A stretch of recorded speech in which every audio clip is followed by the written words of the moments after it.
Hello, Bacho. Let's say the given question. The question says a man pushes a cylinder of mass m1 with the help of a plank of mass m2 as shown. There is no slipping at any contact. The horizontal component of force applied by the man F is F. We need to find A part mein we need to find the accelerations of the plank and the center of mass of the cylinder, and B part mein we need to find the magnitude and direction of frictional force at contact point.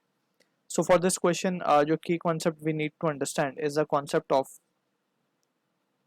pure rolling. So for pure rolling we have studied, let's suppose ये कोई एक हमारे पास rotating object है, sphere, disc etcetera, कुछ भी हम consider कर सकते हैं. So this is let's say ये रोल कर रहा है and it is in pure rolling. So we know कि for pure rolling जो condition है वो ये है कि जो contact point है with respect to ground should be at rest. So अगर हम मान लें कि ये angular velocity ओमेगा से रोटेट कर रहा है, so in this point contact point पे हम क्या लिख सकते हैं, जो v होगा, क्योंकि हर पॉइंट के पास v वेलोसिटी मिलेगी आगे की तरफ, हर पॉइंट के पास जो वेलोसिटी होगी वो v होगी आगे की तरफ, राइट. सो एंड पीछे की तरफ for the contact point it will be r omega due to this rotation. तो यहाँ पे हम लिख सकते हैं v should be equals to r omega in order to avoid any relative motion between the point of contact with the ground. So ये condition pure rolling की. इसी कंडीशन को हम इन टर्म्स ऑफ एक्सेलरेशन लिख सकते हैं r into alpha. अब इसमें यहाँ पे अगर हम अल्फा की बात कर लें, क्योंकि ये हम यूज करेंगे for in the question given, तो यहाँ पे अगर हम मान लें कि सेंटर ऑफ मास का जो एक्सेलरेशन है वो लेट से ए है. सो ये टॉप मोस्ट पॉइंट है, इसका एक्सेलरेशन, क्योंकि हम देख सकते हैं कि आर अल्फा भी आगे की तरफ लगेगा इस पॉइंट, टॉप मोस्ट पॉइंट पे, और ए भी आगे की तरफ लगेगा, और ए आर अल्फा के बराबर है for pure rolling. So it will be twice of A. So this is the basic point we need to be clear with. अब यहाँ पे जो क्वेश्चन है उसके accordingly what we will do is we will consider some cases. Cases का मतलब है यहाँ पे हम कुछ अजम्पशन लेंगे. Let's suppose this is the acceleration of the cylinder A1, ठीक है, जो कि हमें फाइंड करना है, ठीक. एंड इसका वेट कुछ मान लेते हैं, लेट्स से ये m1 वेट है, इसका क्वेश्चन में गिवन है m1 वेट. सो इसका वेट जो लग रहा होगा m1g नीचे की तरफ होगा. अब ऊपर की तरफ जो प्लैंक है, बेसिकली हमसे बोला गया a man pushes a cylinder of mass m1 with the help of a plank. Plank के ऊपर एक फोर्स लग रही है. तो यहाँ पे हम देख सकते हैं प्लैंक जब आगे की तरफ मूव करेगा तो cylinder will be appear to be moving in the backward direction. तो फ्रिक्शन क्या करता है, basically it opposes the relative motion. So वो प्लैंक के ऊपर भी एक आगे की तरफ फ्रिक्शन फोर्स लगा देगा. हम मान लेते हैं let's suppose this friction force has to be F1 बोल देते हैं, F1, ठीक है. फर्दर मोर अगर हम देखें तो ये तो फ्रिक्शन फोर्स आ गई सिलेंडर के ऊपर. विद रिस्पेक्ट टू ग्राउंड की अगर हम बात करेंगे तो विद रिस्पेक्ट टू ग्राउंड हम मान लेते हैं कि लेट्स सपोज फ्रिक्शन लग रहा है F2 in this direction. Just these are the assumption of the direction we are considering. अगर वैल्यू नेगेटिव आती है दैट मीन्स के अपोजिट डायरेक्शन में friction will be acting. So ये पॉइंट ऑफ कांटेक्ट P मान लेते हैं. So this is the thing about the cylinder we can draw. अब यहाँ पे वी कैन ऑल्सो सी के let's suppose A is the acceleration with which it is, और alpha is the angular acceleration with which it is revolving or rotating, sorry not revolving, rotating, ठीक है. ये बात हो गई हमारे सिलेंडर के रिगार्डिंग. अब हम बात कर लेते हैं प्लैंक्स के रिगार्डिंग भी. तो ये हमारा प्लैंक है, इसका मास हमें गिवन है m2, ठीक है ना. तो m2 अगर हम देखें तो वेट m2g लग रहा होगा नीचे की तरफ, नॉर्मल रिएक्शन मिलेगा ऊपर की तरफ फ्रॉम द दिस सिलेंडर, ठीक है. एंड ऑल्सो यहाँ पे हम देख सकते हैं कि फ्रिक्शन फोर्स इस पे लगेगा पीछे की तरफ, क्योंकि हमने सिलेंडर पे आगे की तरफ देखा तो ये पीछे की तरफ होगा, ठीक है. And let's say this is having an acceleration of A2 जो कि फोर्स F की वजह से आ रहा है जो हमने यहाँ पे अप्लाई की हुई है. So this is the free body diagram for plank. अब हम क्या करते हैं, we will try to form the equations over here. तो पहले हम एक कंडीशन और हमें यहाँ पे पता चल रही है कि जो कांटेक्ट पॉइंट है, जैसे centre of mass A acceleration से चल रहा है, तो इसका जो टॉप मोस्ट पॉइंट है अगर मैं मान लूँ A पॉइंट, सो A का एक्सेलरेशन क्या होगा, that we can write it as to be A2. Acceleration A2 ही होगा क्योंकि टॉप मोस्ट पॉइंट पे प्लैंक ही है. तो वी कैन से A2 जो है वो ट्वाइस ऑफ A1 होगा, राइट. A2 जो है वो ट्वाइस ऑफ A1 होगा. सो ये चीज भी हमें यहाँ से पता चल रही है. इसको हम बोलते हैं लेट्स से एक्सप्रेशन नंबर 1, ठीक है, जो हमने की कॉन्सेप्ट में भी डिस्कस किया. अब हम बात करते हैं सिलेंडर की. पहले सिलेंडर में हम अगर फोर्सेस को लिखें F net equals to M A, translational force को हम लिखें तो सिलेंडर के केस में हम क्या लिख सकते हैं, मास है m1, ठीक है, तो m1 a1 will be equals to f1 plus f2। Clear, ये हो गई बात F net equals to M A से। अब इसी का रोटेशनल फॉर्म भी है हमारे पास, tau net is equals to I alpha. So इसके लिए हम क्या लिख सकते हैं, टॉर्क लगा रहे हैं हम अबाउट द सेंटर।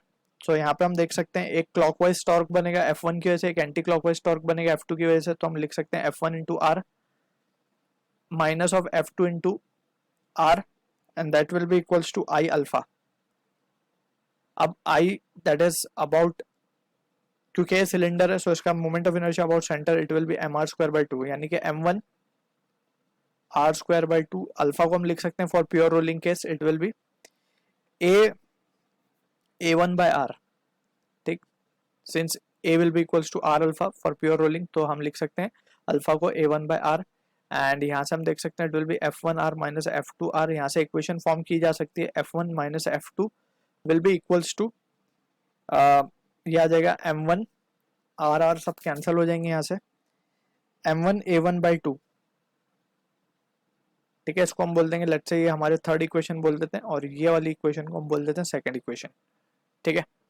अब अगर हम देखें 1, 2 और 3 इक्वेशन को हम ऐड कर दें, so we can write from 2 and 3,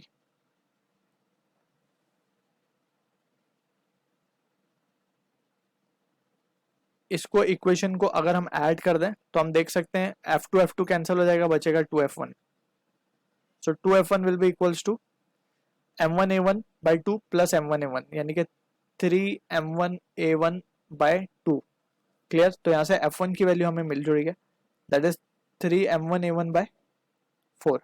f1 मिल गया, देयरफॉर वी कैन से किसी एक इक्वेशन में 1 या 2 में अगर हम इसको सब्सटीट्यूट कर दें, सॉरी 2 या 3 में अगर हम सब्सटीट्यूट कर दें तो we can have the value of f2। Let's say हम इसको इक्वेशन 3 में डाल देते हैं, 3 में f1 की वैल्यू हम सब्सटीट्यूट कर देंगे तो we can have the value of f2।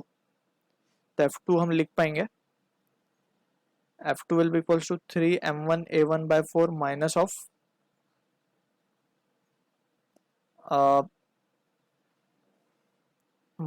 m1 a1 by 2,